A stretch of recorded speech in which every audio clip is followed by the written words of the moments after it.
ये बात थे 1980 का। एक छोटी बच्ची जंगल में अपनी फैमिली के साथ कैंपिंग करने रही है। नदी के करीब से गुजरते हुए उसे एक डियर की गाना गाती सुनाई देती है, जो इस छोटे बच्चे को फूल तोड़ता देखकर अपने पास बुला लेती है। इस लड़की का नाम था रोज, जो अब छोटे बच्चे को मैजिक ट्रिक्स दिखाने लगी। तभी न जाने जंगल में किधर से काफी सारे लोग आ गए, जो उस बच्चे को अजीब तरीके से देख रहे थे। बच्ची डर गई। तब रोज ने उसे कहा, घबराओ नहीं, ये सब मेरे दोस्त है। बच्ची डर कर चली न जाए, इसलिए रोज ने बच्ची का हाथ भी पकड़ लिया। जिसके बाद ये सभी लोग उस बच्ची के करीब आकर उसे मार देते हैं और तब हमें रोज की आंखें चमकती दिखाई देती है। बाद में हमें हकीकत पता चली कि रोज और उसके सारे साथी वैम्पायर्स के सैतानिक कल्ट से थे, जो बच्चों को खाते या उनका खून नहीं पीते थे, बल्कि ये पूरी दुनिया से ऐसे बच्चों की तलाश करते थे जिनके अंदर शाइन हो। शाइन इस मूवी में गॉड गिफ्टेड मैजिक को कहा गया है। और फिर शाइन वाले बच्चों को मारने के बाद जो उनके अंदर से स्टीम निकलती है,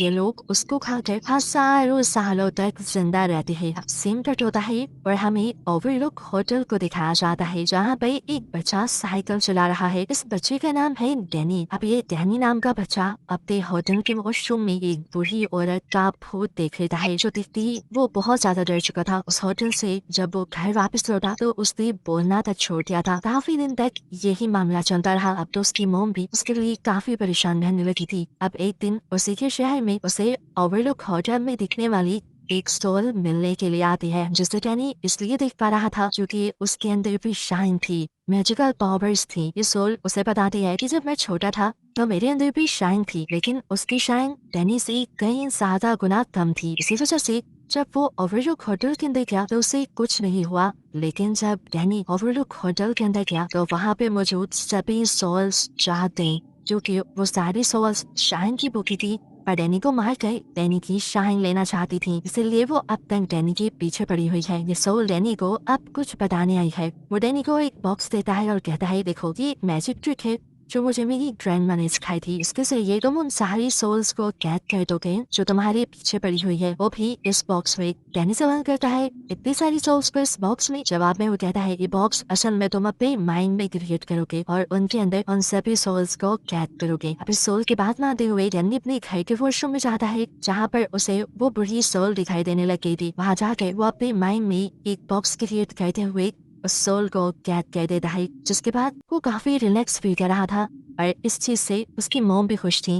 अभी से सीन कट होकर 31 साल बाद का सीन दिखाया जाता है, जहाँ डैनी अब बड़ा हो चुका है और उसकी मॉम मर चुकी है। डैनी की लाइफ बिल्कुल बकवास थी। वो अल्कोहल एडिक्ट बन चुका था और इसी एडिक्शन के अंदर वो एक आदमी से लड़ भी जाता है। ये देखकर एक लड़की उससे काफी इम्प्रेस होती है और उसे अपने घर ले जाती है। सुबह में अब जब डैनी उसके साथ उठता है तो उसने देखा कि उसके वॉलेट में पैसे नहीं थे, इसलिए उसने लड़की के वॉलेट से पैसे चुरा लिए। और तब उसके पास मौजूद सोल ने उसे कहा, ये तुम गलत कर रही हो, लेकिन डैनी ने उसकी बात पे ध्यान नहीं दिया। सीन कट होकर थिएटर के अंदर हमें एंडी नामी लड़की से मिलवाया जाता है, जिसके अंदर भी शाइन थी और वो अपनी शाइन के जरिए किसी को भी हिप्नोटाइज कर सकती। वो थिएटर के अंदर कई लोगों को हिप्नोटाइज करके बेहोश कर देती है और फिर उनके वॉलेट से पैसे चुरा कर भाग जाती है। ये काम करते हुए रोज की नजर उसके ऊपर पड़ गई और उसने सोचा क्यों न इस लड़की को अपने कल्ट का मेंबर बना लिया जाए, जिससे बच्चे के टैप करने में भी आसानी होगी। अब रोज किसी तरह एंडी से मिलती है और उसे अपना कल्ट ज्वाइन करने की इन्विटेशन देती है, लेकिन एंडी उनका कल्ट क्यों ज्वाइन करती और उनके साथ बच्चे के टैप करने का काम क्यों करती? तब रोज उसे समझाती है, देखो हम वैम्पायर्स हैं और हम शाइन वाले बच्चों की स्टीम पे जिंदा रहते हैं,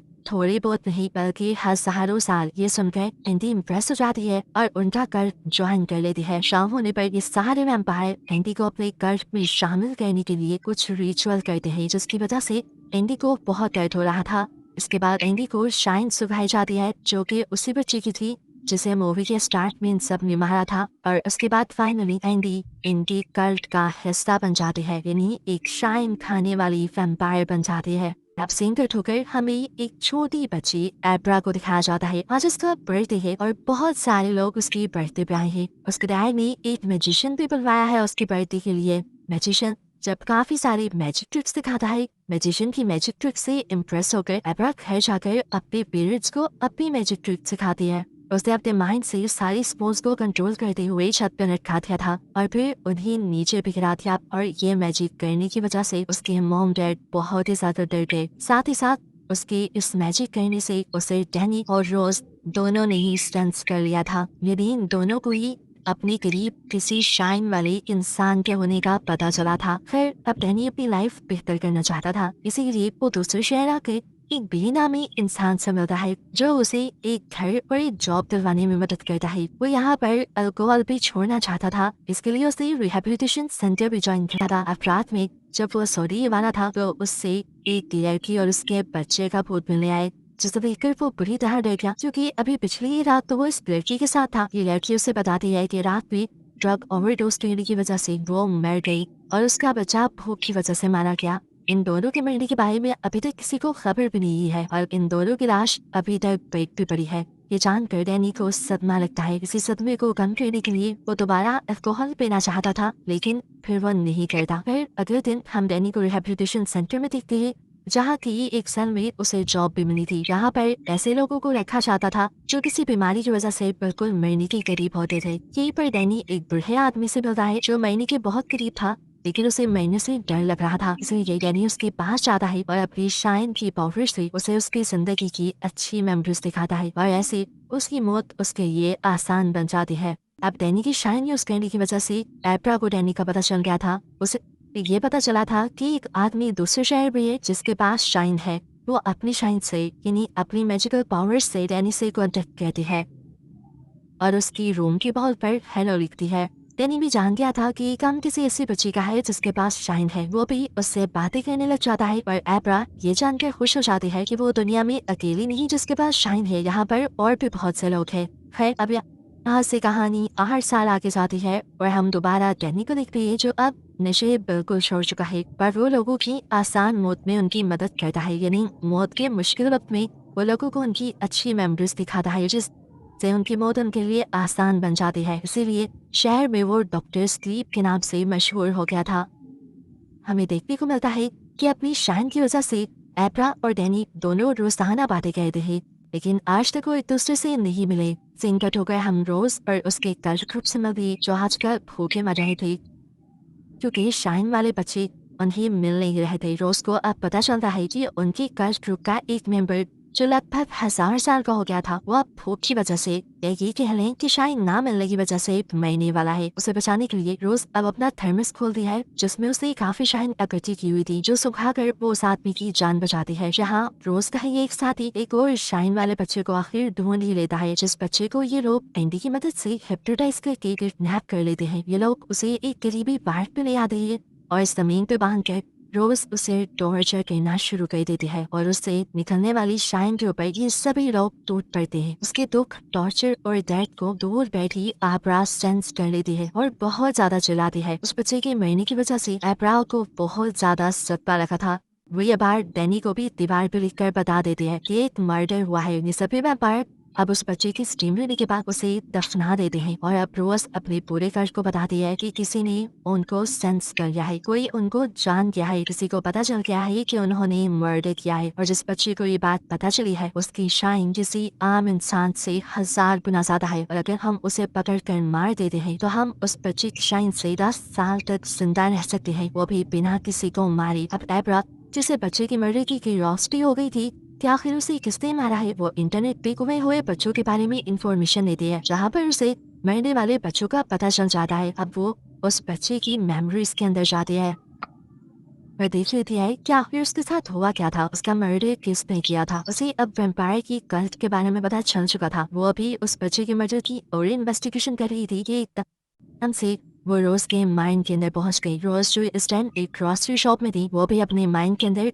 एब्रा को देख चुकी थी। वो उसकी शक्ल देखने के लिए एक शीशे के पास आती है। उसे देखते हुए वो उसे कंट्रोल करने ही वाली थी कि एब्रा ने फौरन रोज के साथ अपना कनेक्शन तोड़ दिया और इतनी अचानक से कनेक्शन टूटने पर रोज अपने आप को संभाल नहीं पाती और दूर जाके कहती है। रोज फौरन अपने साथी को जाकर बताती है कि हमने जितना सोचा था उस लड़की के पास उससे कहीं ज्यादा ताकत है, क्योंकि वो रोज के माइंड के अंदर से चली गई थी। अब एब्रा को उस बच्चे के मर्डर को इन्वेस्टिगेट करना था। उसे पता था कि इसमें उसकी मदद डैनी ही कर सकता है, इसीलिए वो अगले दिन स्कूल नहीं जाती बल्कि डैनी से मिलने के लिए जाती है। डैनी भी उससे मिलकर खुश होता है और उसे बताता है जिसे एब्रा मैजिक समझ रही है उसे शाइन कहते हैं। यहाँ पर एब्रा डैनी को उस वैम्पायर कल्ट के बारे में बताती है जिसने उस बच्चे का मर्डर किया था। असल में एब्रा चाहती थी कि ये दोनों मिलकर उस बच्चे की डेड बॉडी को बाहर निकाली, जिसके बाद उस वैम्पायर कल्ट को उनकी की सजा मिले। लेकिन डैनी इस सारे पंगे में नहीं पड़ना चाहता। ये मशवरा देता है कि तुम्हें भी अपनी शैन को यूज करना बंद कर देना चाहिए, वरना वो कर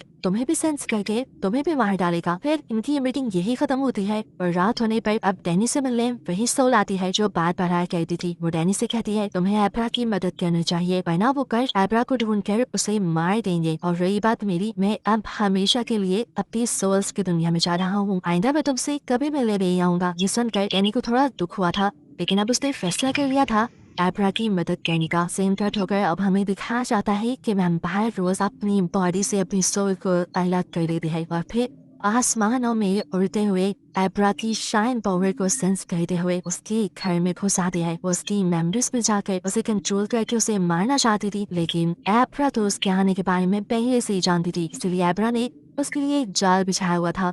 जैसे ही रोज उसकी मेमोरीज के अंदर जाती है, एब्रा उसके हाथ को पकड़ लेती है, जिससे रोज को बहुत ज्यादा दर्द होता है और वो बिना यहाँ कुछ भी किए फौरन यहाँ से भाग जाते हैं। यहाँ आने पर उसे पता चलता है कि अब उसके कल के कोर मेंबर जो कि काफी बुढ़े हो चुके थे वो मजे ही है, क्योंकि इनके पास टीम बची नहीं। एंडी से पूछती है ये क्या हो रहा है, तुमने तो कहा था कि हम लोग मरते नहीं है। तब रोज बताती है ऐसा नहीं था, मैंने तुम्हें ये बताया था कि हम लोग जितनी ज्यादा स्टीम लेते हैं उतना ज्यादा जिंदा रहते हैं। इनकी बातों के दौरान ये देखते हैं कि इनके ग्रैंडपा मारे जाते हैं और रोज और उसके सारे साथी उनकी बॉडी से निकलने वाली स्टीम को खा जाते हैं। यहाँ पर रोज के साथियों से बताता है कि हम एब्रा को ढूंढने के लिए जा रही है, लेकिन हम तुम्हें साथ नहीं ले जा सकते क्योंकि वो तुम्हारे माइंड को कंट्रोल कर सकती है और फिर हमारा प्लान भी जान सकती है। जहाँ एब्रा भी अपनी शाइन के साथ की डैनी से कांटेक्ट करती है और उससे बताती है कि उसने रोज के माइंड को काबू कर लिया था, जिससे उसे ये पता चला है कि ये लोग किसी भी वक्त एब्रा को पकड़ने के लिए आ रहे हैं। और ये बात जानते ही डैनी फौरन उसकी मदद को आने का डिसाइड करता है। डैनी अभी अपने दोस्त के साथ रास्ते में ही था कि एब्रा अपनी सोल को अपनी बॉडी से अलग करते हुए इनकी गाड़ी में इनके साथ आ गई। उसने डैनी को बताया कि मैंने एक न्यू ट्रिक सीखी है जिसकी मदद से मैं किसी के भी माइंड में जाकर उसके माइंड को कंट्रोल कर सकती हूँ। ये कहते ही वो डैनी के माइंड की तरफ चली जाती है, जहाँ उसे बहुत सारे बॉक्सेस और ओवरलुक होटल दिखाई देता है। फिर अब ये लोग पहुंच जाते हैं उसी जगह पर जहाँ पे वैम्पायर्स की ग्रुप ने उस बच्चे को दफनाया था। यहाँ डैनी का जो दोस्त उनके साथ आया था उसे बिल्कुल नहीं समझ आ रही थी कि डैनी और एब्रा क्या करना चाह रही है, लेकिन फिर भी वो उनकी मदद करता है। और जब ये लोग उस बच्चे की लाश को जमीन से निकाल लेते हैं तो डैनी का दोस्त भी अब डैनी पे यकीन करने लगा था कि उसके पास कुछ तो पावर्स थे। ये मिशन इतना बड़ा था कि एब्रा अपने मोहम्मद को बताए बगैर तो कर नहीं सकती थी, इसलिए सुबह होने पर वो डैनी और डैनी के दोस्त को अपनी घर ले जाते हैं और अपने डैड के माइंड को कंट्रोल करते हुए उसे उस बच्चे की मर्डर की सारी स्टोरी दिखा देती है और उन्हें वैम्पायर के कल्ट ग्रुप के बारे में भी बता देती है। एब्रा चाहती थी कि उन वैम्पायर के ग्रुप को पुलिस पकड़ने, लेकिन उसके डैड कहते हैं वो ग्रुप इतने सालों से जिंदा है, उन्होंने पुलिस का कोई जुगाड़ तो किया ही होगा। बेटे यही है कि हम लोग खुद उन वैम्पायर्स को मारे। अब एब्रा अपनी पावर्स से उस कल्ट की लोकेशन को जानने दी है और उसे पता चलता है कि वो लोग एब्रा को ही पकड़ने के लिए आ रहे थे। अब यहाँ डैनी उन सबको धोखा देने का प्लान बनाता है। ये तीनों लड़के एब्रा को लेके एक जंगल में आ जाते हैं और एब्रा की पावर्स को सेंस करते हुए ये पूरा कल्ट ग्रुप भी उसी जंगल में आ जाता है। यहाँ आते ही इस कल्ट को एब्रा सामने बैठी हुई दिखाई दी। एब्रा को रिलैक्स करने के लिए एंडी ने अपनी हिप्नोटाइजेशन पावर का इस्तेमाल किया और फिर उसके पास आकर उसे बेहोशी का इंजेक्शन लगा दिया, लेकिन तब रिस्क ये निकला कि उसने इंजेक्शन एब्रा को नहीं बल्कि उसकी एक छोटी सी टहनी को लगाया था। और ये सब जो कल्ट ग्रुप देख रहे थे ये सारा एब्रा का मैजिक था। उसने अपने मैजिक के जरिए यहाँ उन्हें कुछ और दिखाया। एब्रा असल में यहाँ थी नहीं, एब्रा इस टाइम पे घर पे थी और हमें देखने को मिला कि वहाँ पे भी एक वैम्पायर पहुँच गया है जो एब्रा की इस चाल को जान गया था, इसलिए उसने अपने पूरे कल्ट ग्रुप को वहीं भेजा जहाँ एब्रा ने जाल बिछाया हुआ था और खुद वो एब्रा को पकड़ने आ गया उसके घर पर। यहाँ जंगल में डैनी एब्रा के डैड और डैनी का दोस्त था जो एक एक करके शूट करते हुए इन वैम्पायर के ग्रुप को मारना शुरू कर देते हैं। दोनों तरफ से गोलीबारी शुरू हो जाती है जिसमें ज्यादा वैम्पायर ही मारे जा रहे थे। यहाँ अब एब्रा के डैड और डैनी के दोस्त की गोलियां खत्म हो गई थी, सिर्फ डैनी की बंदूक पे गोली थी और जिंदा भी सिर्फ एक एंडी ही बची थी। डैनी जैसे ही एंडी को मारने के लिए बंदूक उठाता है, डैनी उसे हिप्नोटाइज करते हुए सुला देती है और इससे पहले कि वो डैनी को ही मार देती, एब्रा अपनी पावर्स का यूज करते हुए डैनी को जगा देती है। अभी डैनी पूरी तरह उठा नहीं था कि एकदम से उन्हें गोली चलने की आवाज सुनाई दी और गोली लगते ही एंडी को देखने में पता चला कि ये डैनी के दोस्त ने मारी थी। और मरने से पहले गुस्से में एंडी अपनी रिवॉल्वर्स का यूज करते हुए उस आदमी को ये कमांड दी गई कि तुम अपने आप को गोली मार लो। ये आदमी जो हिप्नोटाइज हुआ था एंडी की बात मानते हुए वो अपने आप को शूट कर देता है और यही माना जाता है। सेम फिट होकर एब्रा के घर का सीन दिखाया जाता है जहाँ पर इन वैम्पायर्स का एक मेंबर एब्रा को बेहोश करके यहाँ से ले जा रहा है। हालांकि वक्त पे एब्रा के डैड उसे आकर रोकने की कोशिश भी करते हैं लेकिन सब कुछ बेकार। एब्रा को जब होश आया तो उसे कार में बिठाया हुआ था और सीट बेल्ट से बांधा गया था। उसे ड्रग की ओवरडोज दी गई थी जिसकी वजह से वो होश में भी नहीं आ रही थी और ना ही अपनी पावर्स का यूज कर पा रही थी। यहाँ जब डैनी को एब्रा के किडनैप होने का पता चलता है तो वो बहुत ज्यादा अपसेट हो चुका था। इसी अपसेटमेंट के साथ वो अब काफी सालों बाद दोबारा अल्कोहल पीने का फैसला करता है लेकिन इस मरतबा भी वो अपने आप पे कंट्रोल कर गया था और फिर उसने एब्रा को ढूंढने के लिए अपनी शाइन का इस्तेमाल किया और एब्रा को ढूंढ भी लिया। वो अपनी शाइन के जरिए एब्रा की बॉडी के अंदर चला जाता है और फिर अपने साथ बैठे हुए ड्राइवर की माइंड को कंट्रोल करते हुए उनकी गाड़ी का एक्सीडेंट करवा देता है जिसकी वजह से वो आदमी गाड़ी से बाहर निकल कर बहुत बुरी तरह मर चुका था। वैसे ये सारे के सारे वैम्पायर्स तकरीबन मारे जा चुके थे सिवाय रोज के जिन्हें ये लोग इस मिशन में नहीं लाए थे। अब रोज अपने आप को ताकतवर बनाने के लिए अपनी थर्मस में स्टोर की हुई सारी की सारी स्टीम ले लेती है जिसके बाद वो एब्रा और डैनी से बदला लेने का फैसला करती है। डैनी एब्रा को बताता है कि रोज अब बहुत ज्यादा ताकतवर हो गई है और वो हम दोनों पर नहीं छोड़ेगी लेकिन उसे मजा चुकाने के लिए मैं एक ऐसी जगह जा रहा हूँ जो जगह शाइन वाले लोगों के लिए बहुत ज्यादा खतरनाक है और वो है ओवरलुक होटल जहाँ से बहुत सारी सोल्स डैनी के पीछे पड़ी थी। डैनी का मानना था कि अगर ये शाइन वाले लोगों के लिए खतरनाक है तो वैम्पायर के लिए तो शायद और भी ज्यादा खतरनाक हो। इस होटल में आते ही डैनी बॉयलर रूम में जाकर बॉयलर को ऑन कर देता है और फिर एक बार रूम में जाता है जहाँ एक सोल उसे अल्कोहल ऑफर करती है जो कि सोल जानती थी डैनी एक शराबी था। डैनी अपने डैड की तरह इस शराब के लिए अपने सोल को बेच सकता है लेकिन उसने यहाँ पे अपने सारे इमोशंस को कंट्रोल कर दिया और ऐसे सोल्स के जाल में नहीं फंसा। अब डैनी और एब्रा देखती है कि रोज भी इन दोनों को सेंस करते हुए इसी होटल में आ चुकी है जिसकी यहाँ आते ही उसे लिफ्ट से बहुत सारा खून निकलता दिखाई देता है। इसके बाद रोज आगे बढ़ती है तो उसे डैनी और एब्रा मिल जाते हैं जो दोनों एक साथ अपनी शाइन वाली पावर्स से उसके ऊपर हमला कर चुके थे। उनके इस हमले की वजह से रोज पहुंच चुकी थी एक अजीब सी दुनिया में जो बिल्कुल एक पजल जैसी थी जहाँ पर बार बार एब्रा आकर उसके ऊपर हमला कर रही थी। अब अगली मर्तबा जब एब्रा उसके ऊपर हमला करने के लिए आती है तो रोज बिल्कुल तैयार खड़ी थी। वो एब्रा को पकड़ लेती है उसे मारने के लिए लेकिन तभी उसे पता चलता है कि ये माइंड एब्रा का नहीं बल्कि ये माइंड डैनी का है जहाँ पर वो उसे एक बॉक्स में बंद करना चाहता है। ये साथ होते ही रोज फौरन डैनी के माइंड से बाहर निकल आती है जिसके बाद अब वो डैनी और एब्रा के सामने थी। एब्रा उसे दिखती ही भाग जाती है जब यहाँ रोज डैनी को अपने कंट में शामिल होने की ऑफर देती है लेकिन डैनी जैसे ही इनकार करता है और उसके ऊपर हमला करने वाला होता है वैसे ही रोज उसके हाथ से उसकी एक्स लेकर उसी के ऊपर हमला कर देती है। इस हमले से डैनी को बहुत ज्यादा दर्द हुआ था।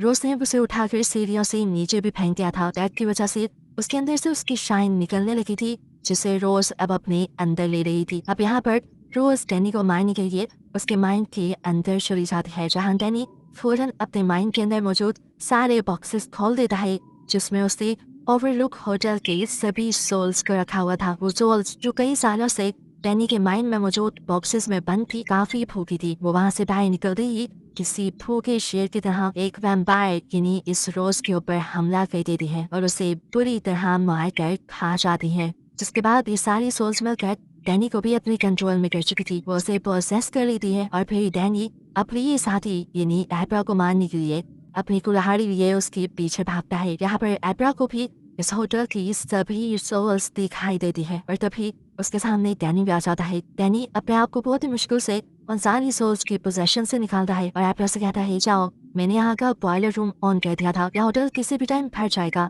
तुम यहाँ से निकल जाओ, यहाँ की सारी सोल्स मारी जाएंगी। अब आखिरी वक्त में डैनी को उसकी मोम की सोल दिखाई देती है जिससे उसकी मौत आसान हो गई थी। वही खड़ी एब्रा इस पूरे होटल को जलता देख रही थी और वो होटल के जलने से ज्यादा डैनी की मौत की वजह से दुखी थी। फिर सीन कट होता है और हमें काफी दिन बाद का सीन दिखाया जाता है कि एब्रा से मिलने के लिए डैनी की सोल आती है बिल्कुल वैसे ही जैसे डैनी से मिलने के लिए एक अच्छी सोल आया करती थी। हमें पता चला है कि उस होटल की सभी सोल्स अब एब्रा के पीछे पड़ चुकी हैं, इसीलिए डैनी ने एब्रा को भी वही मैजिक सिखाया है जो उस सोल ने डैनी को सिखाया था, यानी उन सारी सोल्स को बॉक्स पे बंद करने वाला मैजिक। यहाँ पर किसी से बातें करता हुआ एब्रा को उसकी मॉम सेंस कर लेती है। उससे आकर पूछती है किससे बात कर रही हो। एब्रा छोटी बोलती और बता देती है कि मैं डैनी अंकल के सोल से बात कर रही हूँ। मॉम, आपको पता है आफ्टर लाइफ भी होती है, जिस आफ्टर लाइफ के अंदर डैनी अंकल तो बिल्कुल ठीक है और मेरे डैड भी। ये सुनकर उसकी मॉम को भी अच्छा लगा था। जिसके बाद अब एब्रा वॉशरूम में गई थी उस बुरी सोल को कैद करने के लिए, जिसे मूवी के स्टार्ट में डैडी ने बॉक्स में कैद किया था। और बस यही दिखाते हुए ये कहानी यहाँ खत्म हो जाती है।